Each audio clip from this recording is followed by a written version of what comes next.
Greetings and gratitude to all life forms and life workers who have found this day 2 of 31 days of divination magic. I am your host, Yul Ennis, the Third Eyed Lion. Thank you for finding this broadcast tonight. We will be speaking of the magic of the darkness, the magic of nighttime. How can brightness, how can light within you and around you constantly change and morph? How can this be used for magic, for energy work, for passion, creative endeavor?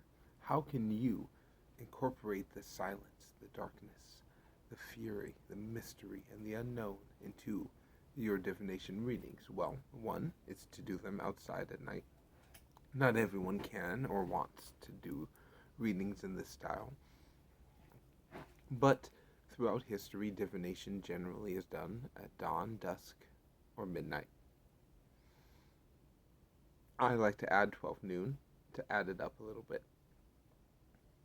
But each individual on their process with divination will find a time and energy that works for them.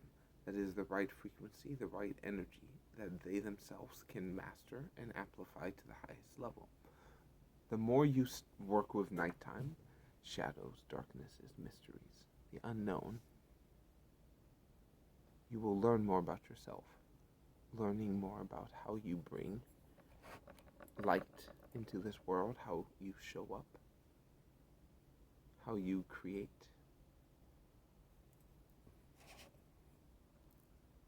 and how you are able to exist in the constantly shifting moments of reality.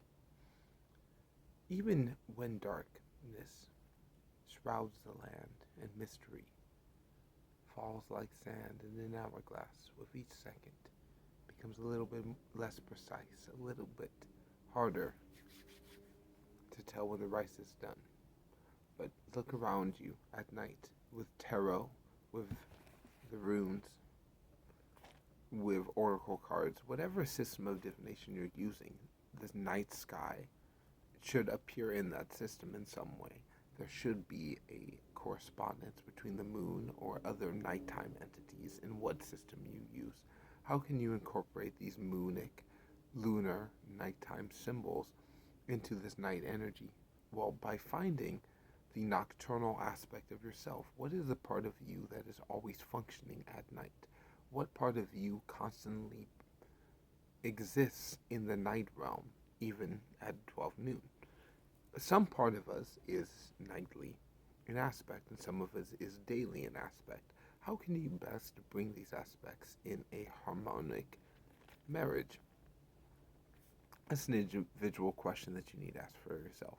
There's not one definitive answer, and there's not one way of being it. But in this month of October, the energies are in flux. They are becoming amplified with each and every day. But when you live in the night, which is the bridge between the days, which is the space between the definitive this day begins and this day ends, by finding that nighttime, finding that dark sphere of consequence and influence, you can best create this reality for yourself that you are trying to. So understand that no matter what deck you use, what system of divination you prefer in this vast realm of divination, as long as you are respecting yourself and others in these divinations, there is free will, there is cognizance, there is as much relevance and understanding and allowance of all parties. This will amplify the divination. Yes, there are sacrificial divinations that I do not support the continued use of, but from a historical basis, they have led to developments of non-sacrificial means of divination. But if you sacrifice an apple with a hammer and give a divination, I'm not opposed to that. But if you do the same thing for a living creature, that a breathing member of the animal kingdom, then I have a slightly different view on that. That is drastically different. So, what you do at the night doesn't just stay at the night. And if it's truly bright, it will last for a long time. The stars broadcast their energies for millions of billions of years, long after they are dead. So, spend time, do a nighttime journal, work with the words, the feelings, the symbols of the night when you do your divination. And when they show up at the nighttime, take them stronger. And when they show up at the morning, take them for that meaning. Connect with inward and amplify outward. Thank you for being here, and I look forward to seeing you in the next day's broadcast.